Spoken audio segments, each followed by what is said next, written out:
So now we're going to make a sourdough starter. This is the first time I've ever made sourdough bread, so we're going to go along the process together. It takes a few days to do, and this is a recipe that I've been given by Linda Latus, who's our lovely bread teacher at the Yorkshire World's Cookery School. All you need for sourdough starter is flour and water. So for the sourdough starter, we've got some strong plain white flour. I'm using some rye flour. You can use wholemeal flour, you can just use all plain white flour if you want, or you could put in some seeded flour, whatever you want, but it's 25 grams of each. We'll put the flours into a kilner jar. Probably easier if you just weigh it straight in rather than the way I've done it, which is put it into a bowl, just do it straight in, both flours. Set your scales to 0.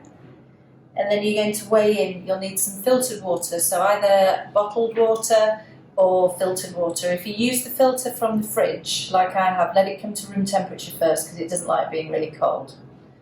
We're going to add in 50 millilitres. Now remember, when you're adding in water, go slower than it goes on your scales because it'll take a while for the scales to catch up with you pouring in.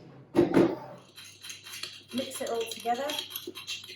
It looks sludgy and not very pleasant, but that's how it's going to be. Just mix it all in so there are it doesn't matter if there are a few lumps but not a lot. Take the whisk out and then we'll just scrape down the sides, just make it look a bit. So just scrape down the sides. So you've got all your starter at the bottom. And then going to cover that up.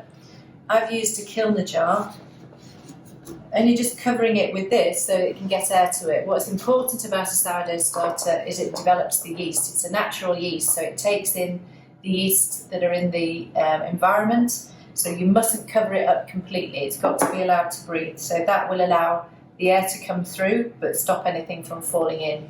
Alternatively, you can just cover it with a tea towel.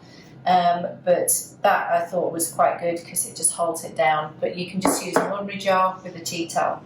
The other one that we did here, we used a big kilner jar and just left it open like that so the air could come through, and put a tea towel over the top. So now you want to keep this in a warm place. Ideally, if your kitchen's nice and warm above the fridge, you can put it in an airing cupboard if you like, but it needs to be kept at around 25 degrees.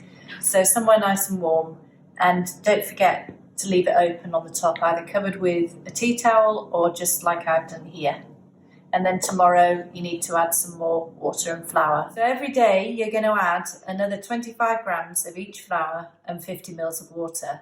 That will eventually make a big starter like this one. You do that for 5 days.